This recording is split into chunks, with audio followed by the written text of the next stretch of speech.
종전 합의를 한 다음에 추후에 핵 문제를 논의하자. 뭐 이렇게 얘기하니까 그거는 이란 측이 바라는 그러한 시나리오 아니겠습니까? 네. 그래서 일단 경제적 어려움을 풀고 그 다음에 난항을 겪고 있는 핵 문제를 논의하자. 그랬는데 지금 미국 입장에서는 이란이 가장 어려워하는 그러한 부분이 호르무즈 해협 봉쇄를 통한 그런 경제적 어려움을 증가시킨 거 아니겠습니까? 근데 그 부분에서 그걸 풀어주면 그 다음에 이란이 핵 협상에 정말로 순순히 잘 따라줄까요? 뭐 이런 부분에 대해서 불신이 가득 차 있는 거 아니겠습니까? 그리고 미국 정부에서 얘기하잖아요. 이란은 외교적으로 굉장히 능숙한 그런 나라고 정말 그런 나라기 때문에 절대 허락을 하지 않습니다. 그러니까 이렇게 갖고 있는 모든 수단을 쓰고 압박 수단을 다 쓰는데도 이렇게 저항을 하는데 만약에 이란이 원하는 대로 경제적인 어려움이 풀렸다. 그러면 아마 미국이 이제 그 협상하는데 상당히 어려움을 겪고 있기 때문에 미국 측에서는 받아들이기 어려운 거죠. 그러니까 말씀해 주신 것처럼 이 부분에 대해서 레드라인을 강조하면서 이제 다시 이란을 압박하는 그러한 모양새로 돌아간 것 같습니다. 예, 뭐 일단 말씀하신 대로 트럼프 대통령의 레드라인은 분명하다. 이제 이 메시지에 대해서 좀 해석을 해주셨는데 일단은 그 이란의 이 제안 배경이 좀 궁금합니다. 뭐 일각에서는 호르무즈 해협 개방을 명분으로 통제권을 인정받으려고 하는 것이다. 이제 이런 분석들이 있는데 어떻게 보십니까? 네, 그렇죠.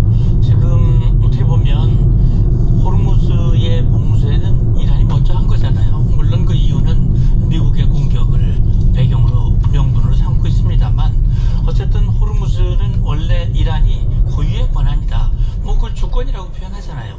방금 YTN 특파원이 이 이란 국영방송 뭐 현지 기자하고 이제 인터뷰하는 내용이 나왔는데 그분이 얘기하는 게 결국 이란 입장을 대변한 것 같아요. 그러니까 이란이 말하는 소위 말하는 주권이라고 하는 것은 핵과 관련된 주권, 호르무즈 해협과 관련된 주권, 이 두 가지를 시종일관 주장을 하고 있는데 어쨌든 호르무즈 해협의 봉쇄는 이란이 먼저 한 것이고 결국은 그걸로 인해서 트럼프 대통령의 곤경에 빠졌었고 여론 최후 통첩 여러 번 반복한 끝에 이제 휴전이 이루어졌고 1차 종전협상이 있었는데 결렬됐잖아요.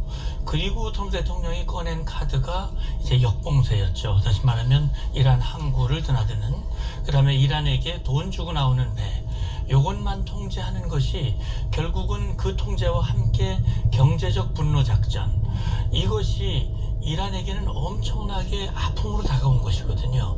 그러다 보니까 이제 지금 이란의 그 전술이 말이죠. 협상술로 말하면은 쪼개기 전술입니다. 그런 걸 이제 협상에서는 살라미 전술이라고 얘기를 하는데, 그러니까 이런 거죠. 이 트럼프 대통령은 그랜드 바게인을 하자고 그랬잖아요.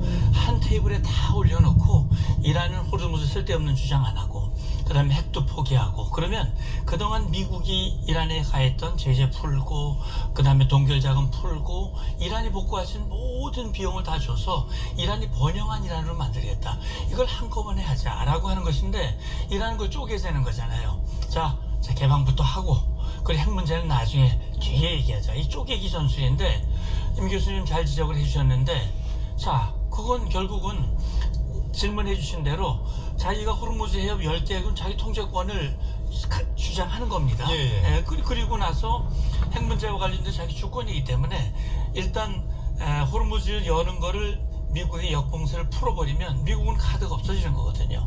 없어진 카드에서 그 다음에 협상 이건 뭐 현실적으로 어렵기 때문에 지금 루비오 장관도 진정성 있는 태도의 변화가 아니다라고 얘기한 것이고, 사실 이 전쟁 장대인 분노의 시작은 이란의 핵 문제였거든요. 그래서 핵 문제를 놔두고 뭐 한다고 하는 것은 아마 미국은 받아들이기 어려울 겁니다. 네, 지금 뭐 설명해 주셨지만 이번에 이란이 제안한 걸 이제 쪼개기 전술이다라고 하시면서 이제 마크 루비오 국무장관이 이제 진정성 있는 태도를 이란이 보이지 않는다고 지금 지적을 해주셨거든요.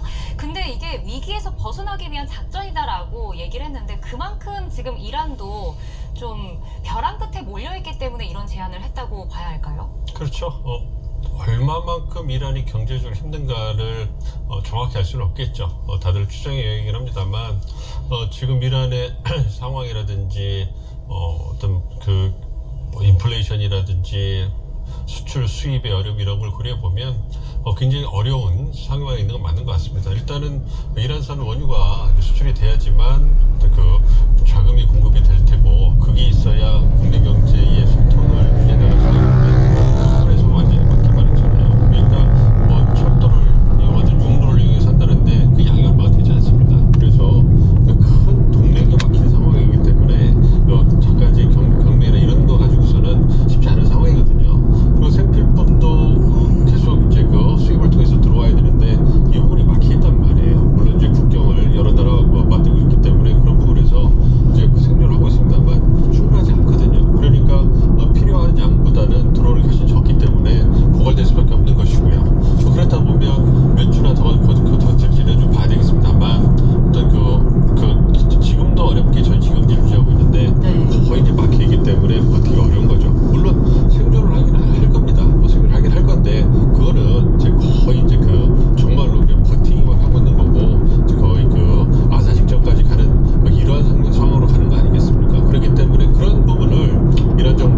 미국이 먼저 손을 들 수밖에 없을 거예요. 정치적인 이유 때문에. 그런 부분을 본다면 서로 조금씩 양보해야 되는데 아직까지는 기싸움이 수두는 것 같습니다. 예, 뭐 양쪽 다 각자의 사정이 있는 가운데 과연 누가 먼저 이 요구를 서로의 요구를 수용하게 될까? 그럼으로 인해서 누가 먼저 이 협상 자리에 앉게 될까? 자, 우리 센터장님은 어떻게 보십니까? 예, 뭐 지금 누가 더 어려우냐 하는 것은 본인이 느끼는 거에 따라서 다를 수 있으니까 그거 우리가 제3자가 봤을 때 뭐 어떤 쪽이 더 불리하고 어떤 쪽이 더 아쉬울지 이런 것은 뭐 정확하게 말씀드릴 수 없습니다만 저는 제 개인적인 견해를 물으셨기 때문에 제가 볼 때는 말이죠. 지금 이란은 사활의 문제입니다. 그러니까 죽고 사느냐의 문제가 지금 걸려 있는 것이고 미국은 조금 더 어려우냐 덜 어려우냐 그 차이라고 저는 봅니다. 그런 차원에서 봤을 때 저는 지금 이란이 저렇게 시간을 끌고 길게 갈 그런 상황이 아니라고 보거든요. 왜냐하면 지금 이란 내부 소식통 내부에서 들려오는 얘기는 이대로 가다가는 이란 국민들이 먹을 게 없어서 이제는 남의 집을 훔쳐서 먹어야 할 그런 판이다. 일자리도 없고 인플레가 너무 심하고 물가가 올라가지고 이것들이 견딜 수가 없는데 문제는 뭐냐면 이게 좀 달러라도 들어오고 그러면 숨통이 트이는데 결국은 원유가 막히죠. 거기에다가 지금 공금 보도하셨지만 지금 여러 가지 해상에서 봉쇄뿐 아니라 제3자 제재 세컨더리 보이콧으로 들어올 수 있는 모든 길을 막고 심지어는 하늘길까지 막아서 이젠 이 이란 정부가 사실 독재 정권일수록 돈이 더 많이 필요합니다. 그래야 이 통치를 제대로 할 수가 있거든요. 근데 월급도 못 주고 제대로 안 되면 이게 통치가 되겠냐 이거죠. 그런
누군가 여기에 이제 영향력을 행사하고자 하는 마음이 있을 겁니다.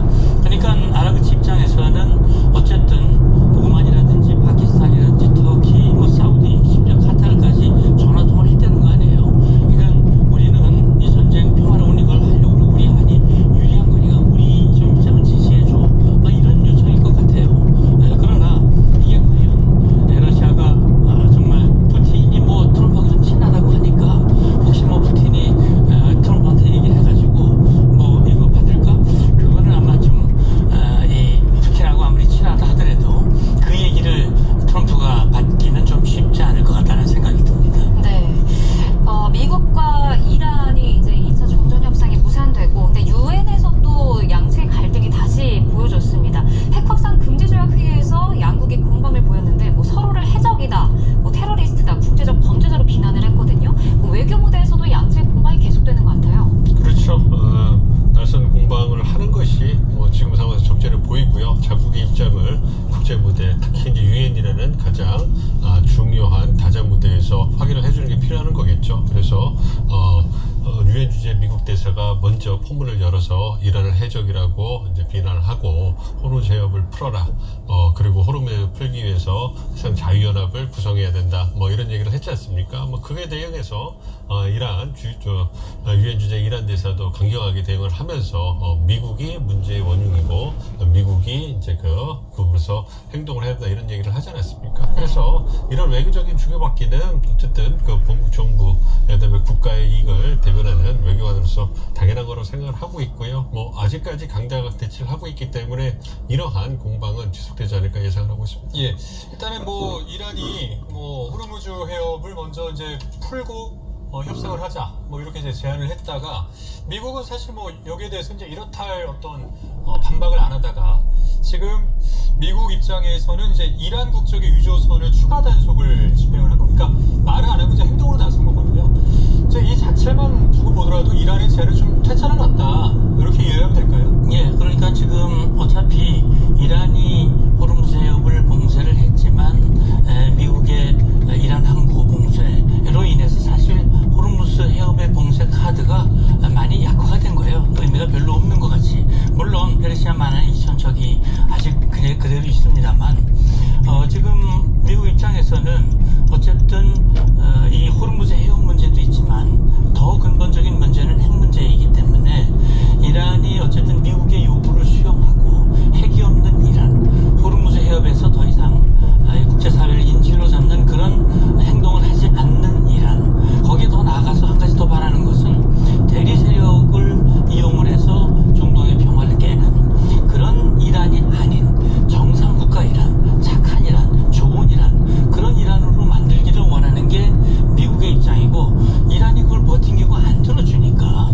결국은 그걸 수용하도록 압박하기 위한 지금 조치가 다시 말하면 경제 분노 작전이고 군사 분노 작전인데 에릭 퓨리 작전인데 그래서 지금 질문하신 대로 추가 유조선 납포하고 하는 것은 이란을 향해서 행동으로 보여주는 것이죠. 우리는 지금 당신들에게 꼼수를 부리고 이 쪼개기 전술을 가지고 시간 끌고 결국은 이게 지금 미국에게는요 저는 북한의 외교적 실패가 중요한 교훈이 됐을 거예요. 그리고 이란은 북한의 협상이 굉장히 좋은 또 가이드가 되는 거거든요.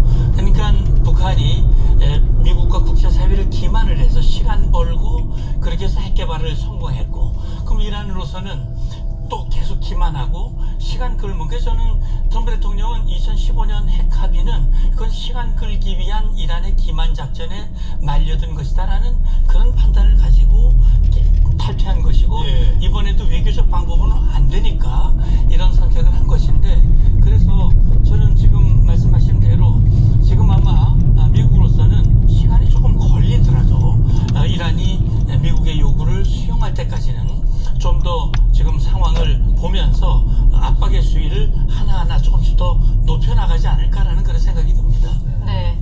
자, 그런가 하면 이란 중앙은행은 호르무즈 해협 통행료를 징수하기 위한 특별 계좌를 개설했다고 지금 전해지고 있습니다. 이게 뭐 해협 통제권을 유지하는 절차를 만드는 건지 종전 이후에도 이 유지권을 좀 가져가겠다 이런 의도인 겁니까? 이란은 그렇게 준비를 할 수가 있겠죠. 그리고 호르무즈 해협에 대한 통제권을 주장하기 방어하기 위해서는 국내법적 제도적으로 그런 조치가 다 되어 있어야 되지 않겠습니까? 그런 측면에서 이러한 제도적인 장치를 마련했다고 생각하고 있습니다. 물론 그렇다고 해서 이란이 호르무즈 해협에 대한 통행권을 사실상 아니고 현실적으로 주장하고 그 부분에서 통일을 징수할 가능성은 희박하다고 보고 있습니다. 뭐 그 부분에 대해서 그렇긴 합니다만 어쨌든 이번 그 전쟁을 계기로 해서 호르무즈 해협이 갖고 있는 어떤 그 경제적 전략 중요성이 확인이 됐기 때문에 이란으로서는 지속적으로 그 부분에 대해서 자국의 영향력을